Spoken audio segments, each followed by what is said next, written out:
And first of all, let me say that I do believe in UFOs. As a matter of fact, I believe if you don't believe in them, you're mentally sick. I believe any time something has been seen by 5 million people and you don't believe it, there's something wrong with your eyes. And folks say, have you ever seen a UFO? About 30 or 40 of them. I've never seen a flying saucer, but I've sure seen some UFOs. I can tell you where to see them, too. If you ever want to see some UFOs, you go down to Florida where I live and go out on the beach in the summertime, lie down there in the dunes, spend the night out there in the dunes, and just look straight up over your head and just keep looking. You'll probably see 10 a night. Oh yes, there's not much question at all, but there's life throughout the universe. We're not alone in the universe at all. Oh, I know for sure we're not alone in the universe. And I happen to be privileged enough to have be in on the fact that we have been visited on this planet. And the UFO phenomenon is real, although it's been covered up by our governments for quite a long time. Do you have any idea where the S4B is with respect to us? Semi. There was something out there that was close enough to be observed, and what could it be? Mike decided he thought he could see it in the telescope, and he was able to do that. And when it was in one position, that it had a series of ellipses. But when you made it real sharp, it was sort of L-shaped. That didn't tell us very much.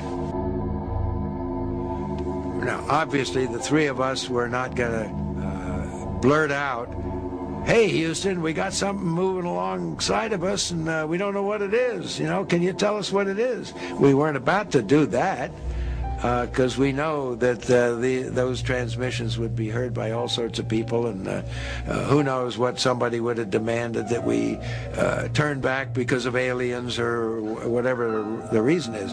So we didn't do that, but we did decide we just cautiously ask Houston, how far away was the S4B? Apollo 11, Houston, the S4B is about 6,000 nautical miles from you now, over.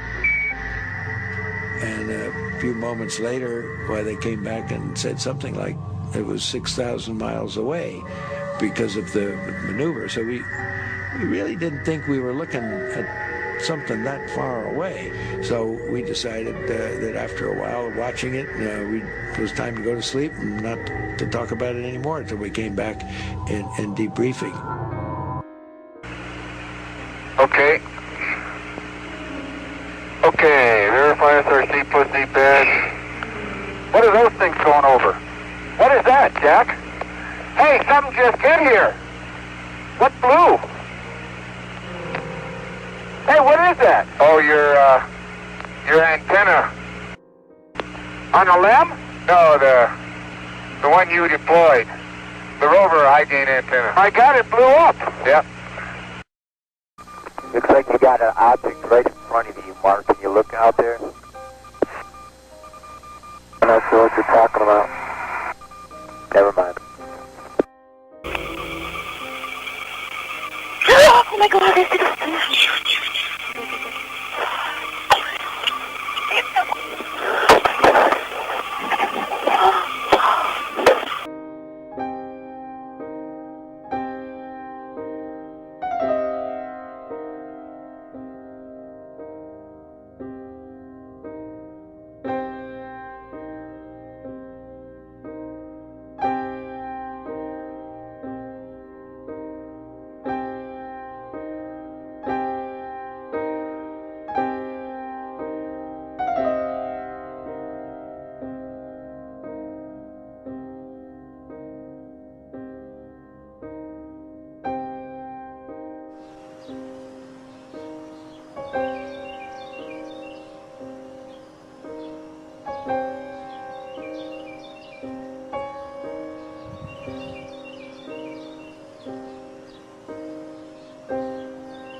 other place to see them is in Texas. The stars at night are big and bright, you know, deep in the heart of Texas. You get out there and lie out in Texas, look up in the air, and you'll see them there. Out in Kansas, so many people have seen them, they don't even report them anymore. In western Kansas, they've been spotted maybe 5 million times in 10 years, so they don't even report it. And there's something to it, and we'll talk about that here this morning. All right, now, UFOs have biblical documentation, historical documentation, and experimental documentation. And the most recent sighting was in Pensacola, Florida, Gulf Breeze, 20 minutes on a movie camera in color. Wasn't a question about what the guy saw. You watched it for 20 minutes. Nothing could have been faked. Any way you could fake it, you couldn't fake it. That was about 6 months ago. I saw those films. And it's a UFO, and it's one of those crown UFOs. And it was photographed by 5 different people, and one fell out a movie camera and has 20 minutes of film on it. And there's a question about them being there. They're there. The question is, what are they and where do they come from? All right, they have biblical documentation, first of all. There are 3 places in the Bible UFOs are mentioned, or maybe 4. The first of these is a very common place everybody knows about, and this is Ezekiel chapter 1.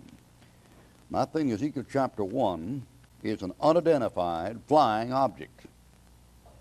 It's not a flying saucer, but it is an unidentified flying object. Nobody's ever identified it. But all kinds of things said about it. Ezekiel chapter 1, begin that description of that thing in verse 4, and the description goes straight out to verse 28. That thing comes out of the north. It comes out in a whirlwind, a tornado, has a circular motion. It's connected with some type of living creature, and it has wheels on it and rings, verse 18 and 19. It's lifted up off the earth, verse 19. It moves, verse 20 and 21. When that thing moves back and forth, it moves like lightning, verse 13. That thing is moving at the speed of light. That thing's moving, and that thing is moving with wheels and rings, and there's a man on top of it. In verse 27, 28, and something like a driver's seat. And that thing has never been identified. All right, I'll show you 2 more in one book, Zechariah. These are 2 more. These never been identified. And this is Zechariah chapter 5. The first of these is something that looks like a scroll of a book that flies in the air. And the second one is something that looks like a bushel basket.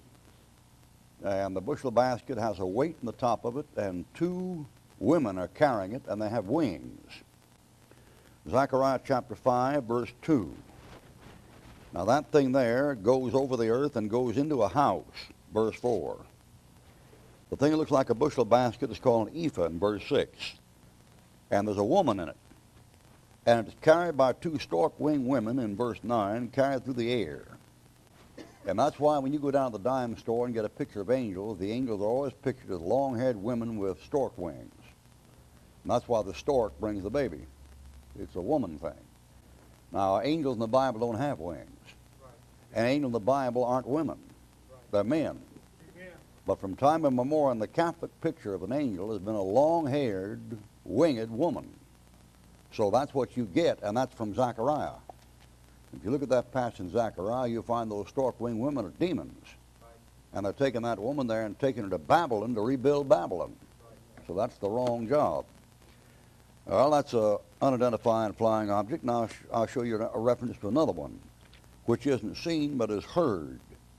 And this is when David is about to go out and attack the Philistines, 2 Samuel 5. And something goes out over his head. And when it goes out over his head, then he's to follow it, and he'll whip him. 2 Samuel chapter 5. 2 Samuel chapter 5, verse 19. And David inquired of the Lord, saying, Shall I go up to the Philistines? Wilt thou deliver them into mine hand? And the Lord said to David, Go up, for I will doubtless deliver the Philistines into thine hand. And David came to Baal Perazim. You will notice that word, Baal Perazim. And verse 22, the valley of Rephaim. Baal Perazim and the valley of Rephaim. Verse 23, when David inquired of the Lord, he said, Thou shalt not go up, but fetch a compass behind them, and come up upon them over against the mulberry trees. And let it be, when thou hearest the sound of a going in the tops of the mulberry trees. Something moves over there. goes over his head.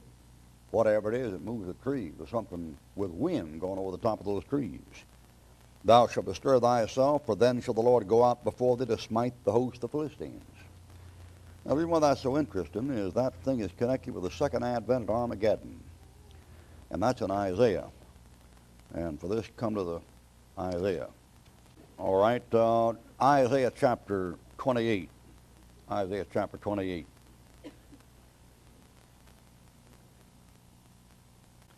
Uh, 28, 23. Give ye ear to hear my voice, hearken and hear my speech. Doth the plowman plow all day to sow? Doth he open and break the clods of the ground? When he hath made plain the face thereof, doth he not cast abroad the fitches and scatter the cumin, and cast in the principal wheat and the appointed barley and rye in their place? For his God doth instruct him to discretion and doth teach him. For the fitches are not threshed with a threshing instrument. That's the second advent passage. He is the cartwheel turned about with the cumin. Cartwheel. That's that thing in Ezekiel. But the fitches are beaten out with a staff and cumin with a rod. Bread corn is bruised, cornbread. Because he will not ever be threshing it, second advent, nor break it with the wheel of his cart, second advent, nor bruise it with his horsemen, second advent. This also cometh forth from the Lord of hosts, which is wonderful in counsel and excellent in working. You say, what is that? Beats the fire out of me. It's something. Whatever that thing is, like a chariot drawn by horsemen. It's like a sled. Back in those days when they threshed corn and grain, they put it in the threshing floor, flat cement place. And a fellow got out there with horses or oxen and had to pull him around that thing in a sled. And he sat in the sled, and that flat sled had underneath it ground glass and rocks embedded in the bottom of that sled. And they take that thing and run that thing around there like a Zamboni and run that thing around there and crush out that wheat and grain. And they'd take a pitchfork and throw it up in the air on a windy day, and the wind would blow away the chaff, and the wheat would fall down. That's a threshing floor. It's a picture of Armageddon, where he stomps out the people till the blood comes up the horses' bridles. But look at verse 21. For the Lord shall rise up as in Mount Perazim. That's David. He shall be wroth as in the valley of Gibeon. That's Joshua. And what is this thing? Verse 19, from the time that it goeth forth it shall take you, for morning by morning shall it pass over. It's something that goes through the air. It's called an overflowing scourge in verse 18, and you'll be trodden down by it. You're mashed underneath it. It shall pass over by day and night. It shall be a vexation, only to understand the report. You won't be able to know what it is. That's a UFO. All right, there's biblical documentation, there's historical documentation. The first reference to this kind of thing is in the work by Pliny the Elder called Naturalis Historia, Natural History. The second one is by Seneca, the Roman, Quaestionum Naturalium, questions about nature. Julian, 59 B.C. to 17 A.D., has remarks about it. It's found in the works of Tito Livio, Renato Gatti, and Roberto Pinotti, and most of these fellows describe these things as fireballs. They're called fireballs. And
and they're round, bright lights they see. Some of them think they're suns. If you want to really get one, you go to Spain and Portugal and watch Fatty Fatima show up. And old Fatty Fatima isn't a woman at all. She's a fireball. She's a bright, rotating, circular light. That's Fatty Fatima. All these dumb Catholics thinks is Mary. If Mary looked like that, she needs to lose some weight. All right, you say I don't mean to be irreverent. I do mean to be irreverent. The Mary of the Bible is not the Mary of Catholicism at all. All right, the next one that mentions these people is, these fireballs, is Herodian. That's the Syrian Herodian. Plutarch in 200 in the life of Caesar mentioned. They're mentioned in Bede's historical history, history of the church, Historia Ecclesiam Gentis Anglorum, the ecclesiastical history of the English Gentiles, 900. Gregory of Tours mentioned Historia Francorum, history of France. Alcivin, who worked with Charlemagne, 810 mentions them. In Vita Caroli, the life of Charles Carroll. The abbot Montfaucon, I can't get those French names. It looks like Mount Falcon to me. All right, the next one that mentions these people is, these fireballs, is Herodian. That's the Syrian Herodian. Plutarch in 200 in the life of Caesar mentioned. They're mentioned in Bede's historical history, history of the church, Historia Ecclesiam Gentis Anglorum, the ecclesiastical history of the English Gentiles, 900. Gregory of Tours mentioned Historia Francorum, history of France. Alcivin, who worked with Charlemagne, 810 mentions them. In Vita Caroli, the life of Charles Carroll. The abbot Montfaucon, I can't get those French names. It looks like Mount Falcon to me. All right. Sometime, if you got a volume of Shakespeare, go home, read Shakespeare, Henry VI, Act 3. You'll find it showing up there. Jose Bonilla in 1883 made the first photograph of 150 flying saucers. That's 1883. That's 100 years ago. 100 years ago they got photographs of them. I've seen that photograph. They look like cigars. The 150 of them are in formation. They have no ragged edges, and they're in perfect formation. John Wesley's journal has a reference to some of them. All right, on experimental documentation, they've been seen, they've been tracked, they've been photographed, they've been shot at, they've been chased, they've been collided with, they've been entered. It isn't a question about whether they exist. There's no question about the existence. And when they wanted to cover up the fact that they existed, they had what they call the Condon Report out of Denver, Colorado. And the Condon Report was supposed to be an exhaustive analysis into the matter of UFOs. The Condon Report cost the taxpayer $523,000, but the Air Force let the Colorado University publish Bantam books and keep the royalties for the investigation. Condon investigated 59 out of 500 cases and didn't investigate them in full detail.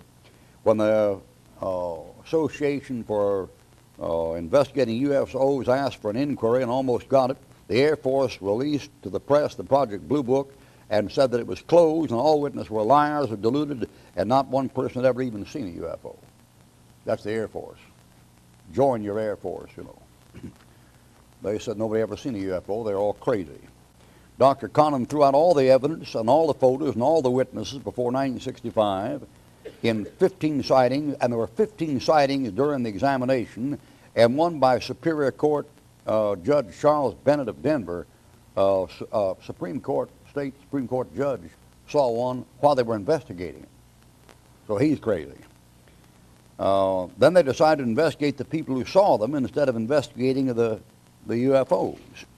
Now, like I said, there isn't any question about those things being seen. I'll tell you who's seen them. 11 Air Force observers, captains, majors, and colonels. I'm talking about pilots. I'm talking observers, trained commissioned officers who are trained to observe aerial phenomena.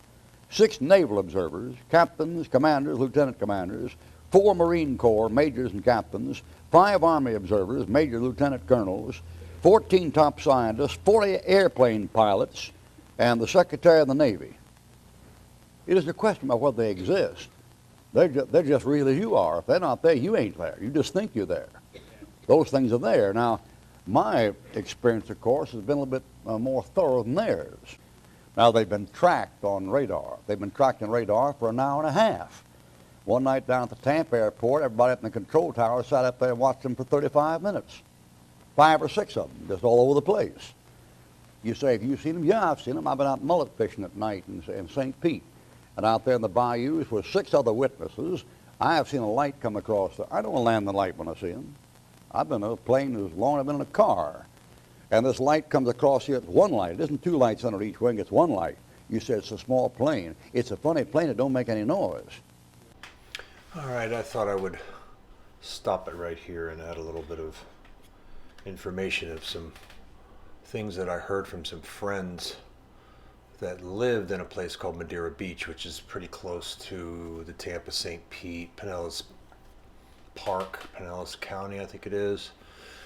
One thing that people don't understand is this is a very highly militarized area. Of course, the 666 should be a tip-off as to what's going on there. But the rumor is that there's a lot of UFO activity right there over Tampa. And I had a friend who lived in Madeira and said that they had what was called USOs, which were undersea or unidentified submerged objects, I think it is. And they would see lights. The fishermen. She owned a bar right in Madeira Beach, and she said the fishermen would come in, and drink, and they said we'd see stuff out here all the time, and a lot of them got really freaked out about it. And another little interesting tidbit about this is I do believe Tampa, St. Pete is where Patrick Air Force Base is, and that is where the command center for the first Gulf War was, and that was the whole Norman Schwarzkopf thing and all that kind of stuff. And the rumor is that there is an underground tunnel that goes from the beach area or off the beach that submarines, CIA type submarines go to Patrick Air Force Base, and they have some sort of like underground slips for the submarines, kind of like the way the Nazis built them in the Second World War, and the rumor of course, the famous Nazi base in Antarctica. So it is quite possible that these undersea lights that people are seeing could be the lights from the submarines that are getting ready to go into the tunnels. Now, these videos here are from Puerto Rico. It's not off the coast of Florida, but you can see that there's definitely something under there. And I talked to a physicist who said that base in Antarctica was actually real, and he visited it. And he was on a team who was to study bioluminescence, which was up on the walls of this cave. And his name is Dr. Richard Allen Miller. I do believe I have a video of him on my channel, and he is, he was an occultist, a magus, Thelema, OTO, and in the black DARPA projects of the 1960s. So I believe his story. And he said that during the Kennedy presidency, supposedly they went down there and they nuked this base that was supposedly down there, and the Nazis that were down there supposedly went deeper into the earth, and he was talking some wild stuff like they were partnering with the Greys and blah blah blah. You go deeper in the earth, I'm sorry, but you're getting toward closer to hell, and Greys are like associated with all that. So I mean the stuff's getting out there to be, it's woohoo stuff, But there are some seriously strange things that were going on there. My friend called me one time and told me that they were videotaping, lights off the coast, and I believe them. So take it for what it is. But they don't call Florida Freaky Florida for nothing. So, but anyways. And that light moves from this horizon to this horizon in 25 seconds. Which you got to admit is pretty good moving. And it just goes like this. It doesn't have any green and red blinking lights. I know what I'm doing. And the light comes here, and it goes across here, and it's gone. You got 6 witnesses. I've laid out on the beach with 2 or 3 witnesses, see them come across. I know the satellite when I see it. It has a path. I know the satellites. If they threw something up there, a dog or a garbage can, you can tell what it is. because when it comes across there, the sun shines on it till it gets to a certain place, and then it goes out because the curvature of the earth is blocking the sunlight from hitting it. See, I wasn't born yesterday or the day before, but I'm talking about a light up there that goes like this, and stops, and then it stops.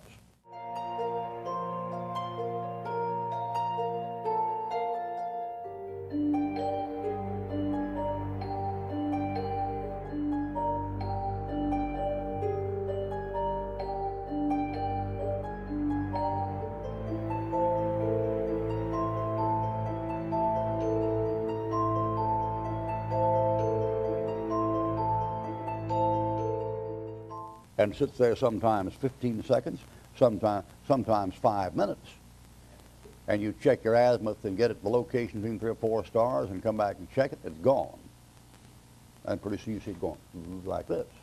I know about the plane that takes off in midair. See, I'm not a stripling. I'm lying on my bed at night and I'm sleeping, and one night in the bed, right over the top of the bedroom, I hear boom like that. And it doesn't come in from the airport like that, it goes woof out of the top of the house. That's one of them planes they got. They got some now that can just about stop midair, go straight up and straight down. See, I'm not the least bit superstitious. But boy, let me tell you, by the time you've seen 50 or 60 of those things up there that don't have an orbit and don't have a trajectory and move in a straight line, and they don't have blinking lights, and they're up there where the stars are, you got a problem. Oh, now UFOs, according to those who've seen them and tracked them and entered them, have certain characteristics, and I'm not going to say I believe in all these things. I don't believe that everybody entered a UFO entered one. I mean, I'm not no sucker. I'm one of the most skeptical fellows you ever met in your life. You'd have a terrible time convincing me about anything. You know that. You always can tell a German, but you can't tell him much. and I don't believe all this stuff I'm getting ready to give you. But by the time you've made 450 investigations, after a while something begins to shape up. And something is shaping up. Whatever these things are, they like to hang around water and power plants. Whatever these things are. They got some connection with water and some connection with electricity. Whatever these things are, they have some connection with blood. They're interested in blood, whether it be a bunch of cattle up in Montana and Wyoming had all the blood sucked out of them and no marks on them, or whether it be blood samples taken out of those two fellows in Mississippi. They're interested in blood. Hickson and Parker down there in Mississippi, in Pascagoula, professed to have gotten on one, and they gave them lie detector tests for 5 years after they got out of that thing, and the lie detectors checked. They weren't lying, at least not according to lie detector tests. And those fellows, Hickson and Parker, got on that UFO. They said those beings had nose like carrots and eyes and no mouth and no ears, and they had on a uniform, had an insignia on the uniform. The insignia was very interesting. It was the HEW insignia. It was an insignia used by all the medical doctors in the Army, Navy, and Air Force. It was a serpent wrapped around a pole, and wings on the serpent. That's interesting. Whatever these things are, they're interested in sulfur. The great whaleback ore carriers that have tipped over in the Great Lakes, the ones that have turned clear over, had sulfur on them. A couple of those ships that disappeared down the Caribbean, I don't know why they call it the Caribbean, that's the English stuff. In the Caribbean, down there, they were sulfur boats. Now, when a whaleback ore carrier or one of these ships going down the canal, one of these flat barges, goes like this and dumps the load, you got problems. A hurricane won't take a barge and do that with it in the water. It might take it out in the land, but it won't do that with it in the water. But they did that in the water and lost the sulfur. Oh, and now some odds and ends here in these things. The fellows who get on them, some of them say the occupants are tall, some say short. Some say they're green, some say they're gray, some say they're black. Some of them say they walk hungover like apes. Some of them say they speak a guttural. Some of them say they speak a guttural like German. That'd be rough to go by a UFO and have the guy say, "Wie geht's?" All right, here's an example of the guttural he's talking about. This is from a movie called The Fourth Kind with Mila Jovovich, whatever her name is, some supermodel that became an action hero. But this movie was perpetrated as being um, something that actually happened in Nome, Alaska, and it actually didn't happen. So, and I mean, there was like a lawsuit, something like that. But anyways, this is nothing new. This movie was suggesting that these UFO occupants were some sort of ancient Sumerian, and that's supposedly the language they're speaking. So have a listen to this. It's a little bit creepy, but it's a good example of what he's talking about here.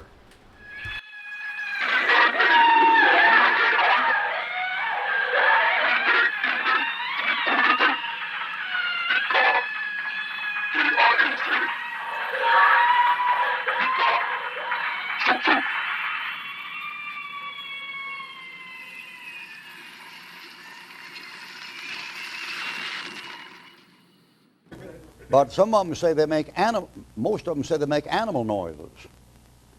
Now, I don't know if all that stuff's true or not. That guy, Adamaski, that professed to go to Venus to have an affair with a Venusian woman, I don't buy that stuff. I mean, that guy's just on pot.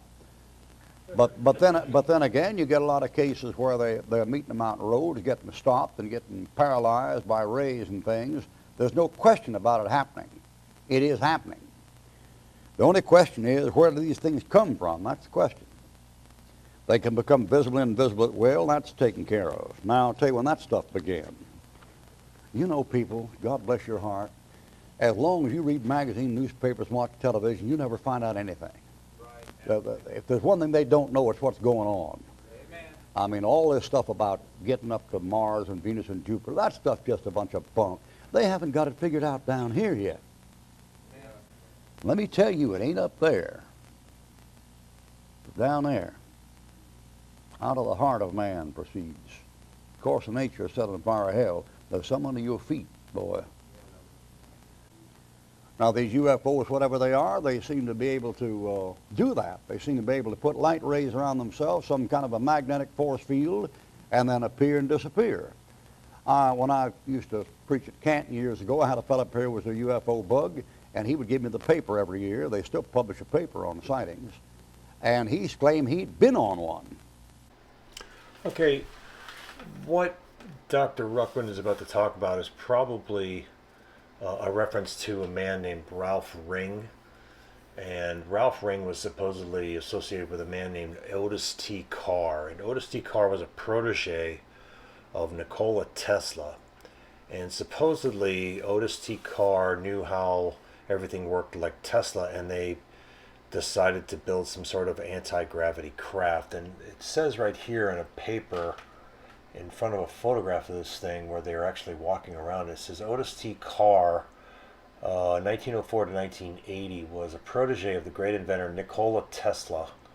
Carr and his team constructed a number of fully functional flying saucers in the late 1950s.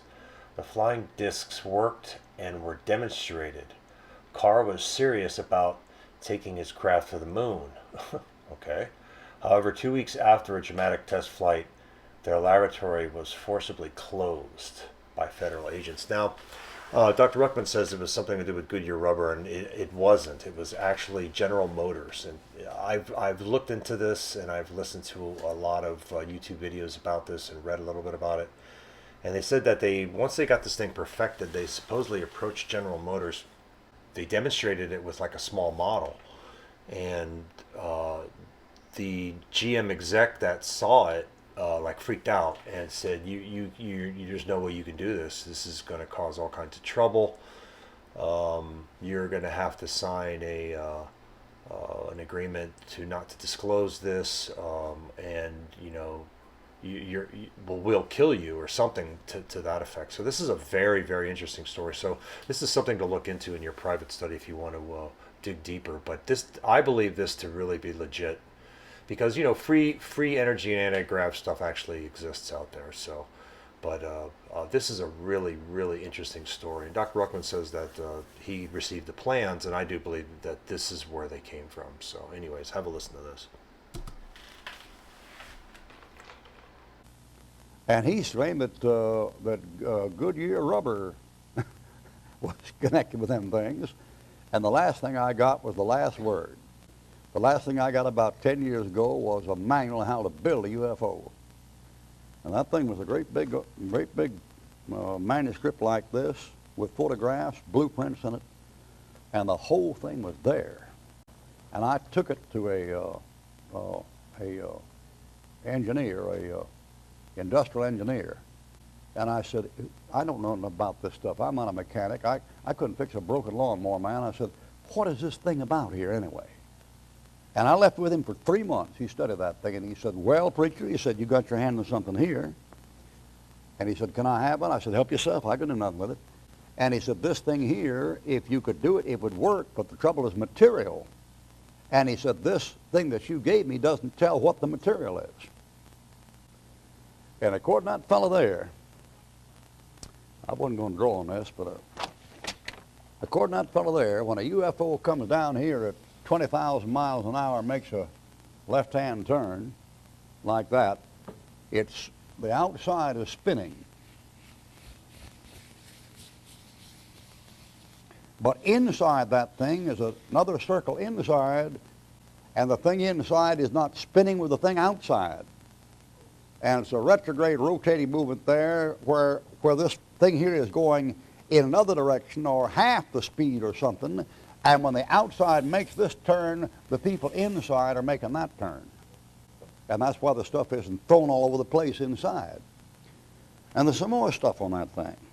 I lost track of that thing there. That industrial engineer, I can't find him. He's disappeared. It's strange every time anybody gets a hold of one of these things, like that guy that dumped that stuff in the USS Eldridge. He lived about 2 years after that, and then he had a sudden unfortunate heart attack. They all drop out some way. Well, now these things have been entered, they've been seen, they've been tracked, and I don't know if like I said, I believe everything about them, but they've been seen putting siphons down into pools and lakes. One of these UFOs caught in the act while they are siphoning water from either a lake, an ocean, what have you.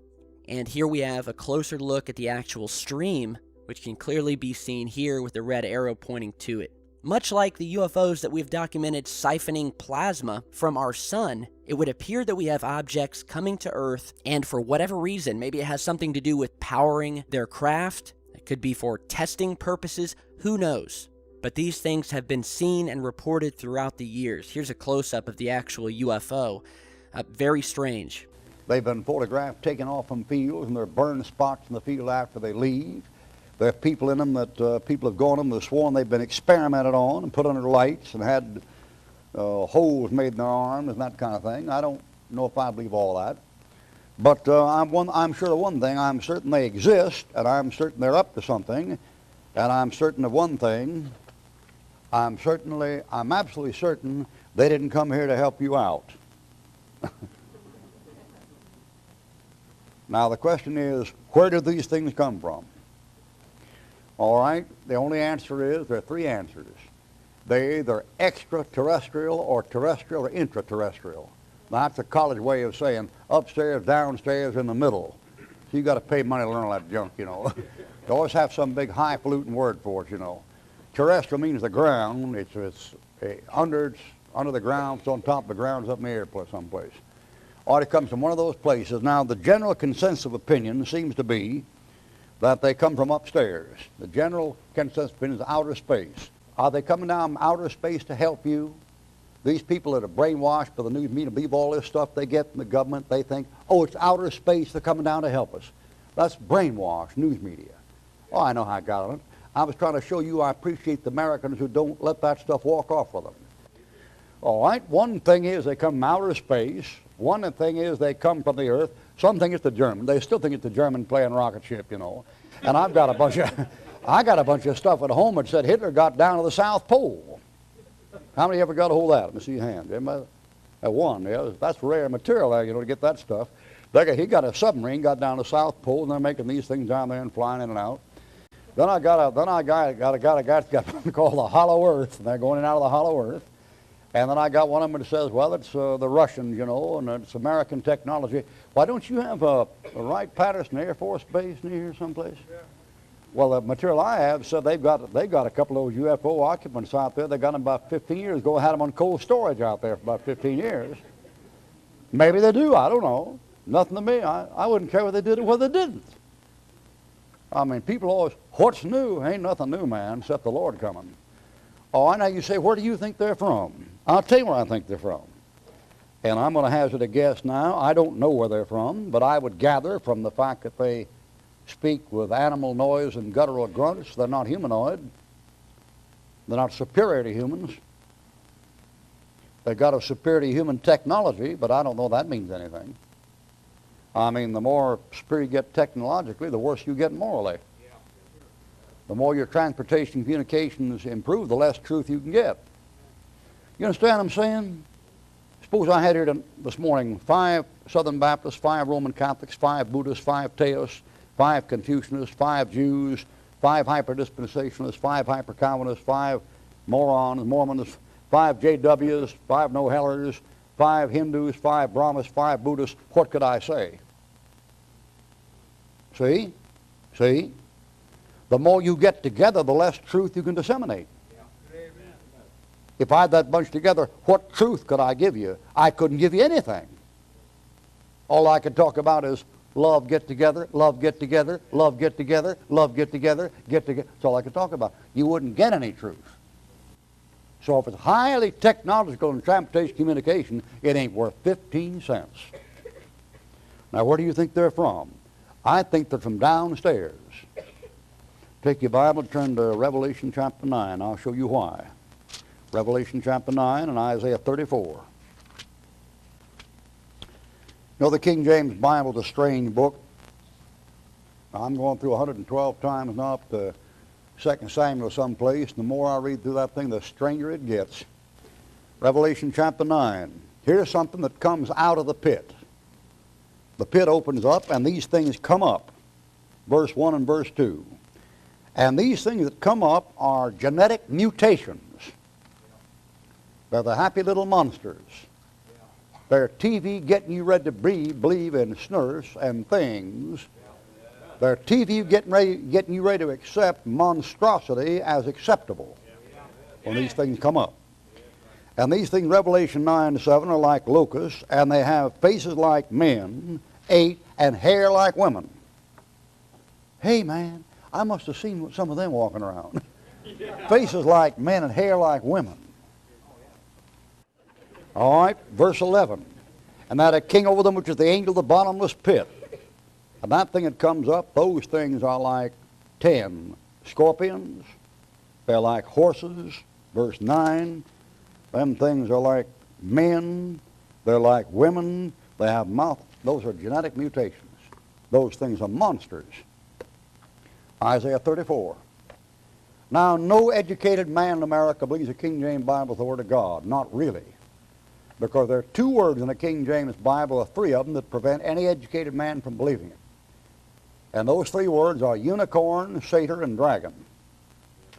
And so every educated man in America, Greek or Hebrew professor, has altered the King James Bible in those 3 places, on dragons, unicorns, and satyrs, because anybody knows they're mythological. There's one educated scholar who doesn't get rid of them. There's one educated scholar who believes in mythological animals. You say who? Peter S. Ruckman. You say no education. I got as much education as a neurosurgeon you got in the state of Ohio. I just believe the book. Verse 7, 34:7, unicorns. That's an animal like a horse with a horn between his eyes. Unless it's a goat. I got a photograph of a goat at home with a horn between his eyes. And I read the book of Daniel. Alexander the Great was the great horn between the goat's eyes. I mean, you don't have to worry about the Bible. You have to worry about the educated folks. And then there's that narwhal, got a spike on it. But I don't guess I've ever seen a horse with a horn between his eyes. Of course, there are 2 kinds of horses. When Elijah was taken to heaven, Elijah saw chariots and horses of fire. You don't know what they look like. The Lord said in Psalm 22, "Thou hast heard me from the horns of the unicorn." And that was a reference to something in heaven. You got to watch the scholars. They're tricky. All right, here's the next one, coming on down a bit further. Verse 14, the wild beast of the desert shall meet with the wild beast of the island, and the satyr shall cry to his fellow. S-A-T-Y-R. That's half goat and half man. Bottom's a goat, top's a man. Like a centaur, bottom's a horse, top's a man. Well, anybody knows those things didn't live. They do they? Haven't they told you that Triceratops was there, and Stegosaurus was there, and Diplodocus was there, and Tyrannosaurus was there, and Pterodactyl was there? Did they give you a bunch of Disneyland animals to tell you to believe in them that you never saw? And they never saw them either. I don't find it any harder to believe in this stuff here than I do believe in something like Tyrannosaurus. I've seen old Diplodocus and Brontosaurus. I've seen Brontosaurus up in the Smithsonian Institute. That jerk is 17 feet tall and 30 feet long, and 90% of that thing is plaster of Paris and clay and wire. Don't kid me. They didn't find all those bones together anyway. Right. They never find them all together. They're always mixed up with other bones. Now, what is this thing? Was there ever such a thing as a half horse, half man? A half goat, half man? Will there ever be again? Let me ask you this. When God decided to drown everybody back then in the days of Noah, how come he picked on all the animals? What's wrong with the animals? Isn't the trouble with man? Wouldn't there be some way to kill man without killing all the animals? But he killed all the animals. Why is that? All right, let's turn to Leviticus. Let's get Leviticus chapter 20. Nothing like a Bible to clear up a college education, or a science space laboratory, or as far as that goes, anything else. Leviticus 20 verse 13. If a man lie with mankind as he lieth with woman, kill them both. Verse 15, watch it. If a man lie with a beast, he shall be put to death. He shall slay the beast. And if a woman approached any beast, that's, was it King Kong's girlfriend, was it? Did the mummy man have a girlfriend? Did the werewolf had a teenage bopper or something? It's always of the beast and the woman, isn't it, huh? Isn't that last thing in Revelation chapter 17 a woman riding a beast? Yeah. I think it is. I think it is. This stuff was in New Orleans before World War II, and they had to run it out. And if a woman approach any beast and lie down there too, thou shalt kill the woman and the beast. The animal goes. You kill the animals. You got any doubt in your mind what was going on in Noah's day? Well, I don't. Look at verse 23. You shall not walk in the manners of the nations which I cast out before you, for they committed all these things. Therefore I abhorred them. Verse 25, so forth and so on. Warnings against it. Now, I'm guessing. If I was going to guess, I'd say this. I'd say since the football teams in Dayton and Cincinnati and Detroit and Pittsburgh and every place else like to name themselves after animals. You have the Wildcats and the Tigers and the Bears and the Bearcats and the Dolphins and the alligators and all this kind of stuff. And since all those pagan people there had a god represented by an animal, such as Ra, that eagle, and that crocodile god, and that white elephant in India, and Moby Dick, some of them, I'd say since there's something there was something going on in the days of Noah. Whatever it was being guided by the sons of God that came down from outer space. Jude says, going after strange flesh. And it said, all flesh was corrupted. They're killing the animals. Now, if you had any dinosaurs, if you had any monsters, you'd have got them right there. But that thing would have been through an illegal relationship between denizens from outer space and things on this earth. And when that flood came, if any of those things survived, they only could have survived two ways. If they could have got upstairs, out of the water, they could have come back down after, or if they could have gone under the earth till it was over and come up, they'd have survived. And if you'd ask me what I think those things are, and I know this is wild, but after all, the Bible's a wild book. If you ask me what I think those things are, I think those things are genetic mutations. And I think they're from that stuff that went on before the flood, And I think there's some place in the center of the earth where those things are. And I don't know where they are, but if I was going to guess, I'm guessing, nothing dogmatic about me, I'm guessing, I would say in some way they're connected with the Bermuda Triangle. Some way. I don't know how. I know when that saucer comes up, it comes like this. And I know that can create winds that go like this. And all them winds that go like that come from right down around there someplace. The ones that go like that. So I'm guessing somewhere in the center of the earth. There's a Devil's Triangle over near Japan. And there's one down there off the Caribbean, but the one in the Caribbean is hotter spot. I've got material that says they come out of the North Pole and the South Pole. I don't know whether I believe that or not. And I realize this is Star Wars, Darth Vader, Star Trek, outer space fiction and stuff.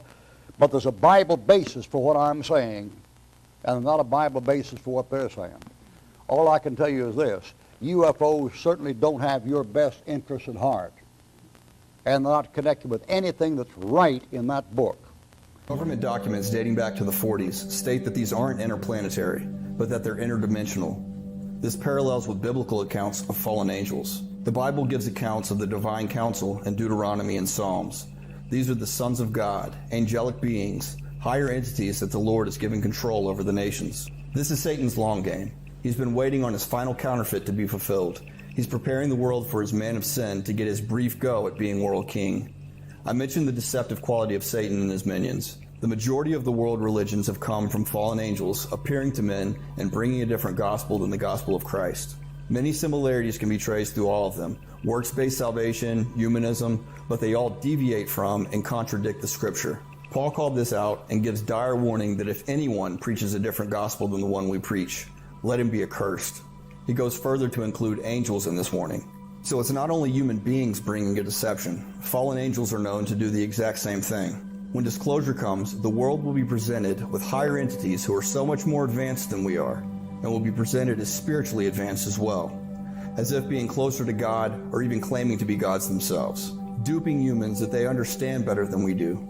They will bring a different gospel directing the world to the final world religion of Antichrist. Since the beginning of civilization, higher entities have been controlling and manipulating the governments of mankind. There's no evidence that this has stopped. Only the contrary. There is an interdimensional deception coming that's going to be sold to the world, and it will be a different gospel of universal proportions. They're coming to get you, Barbara. They're coming for you, Barbara. They're coming for you. Look, there comes one of them now.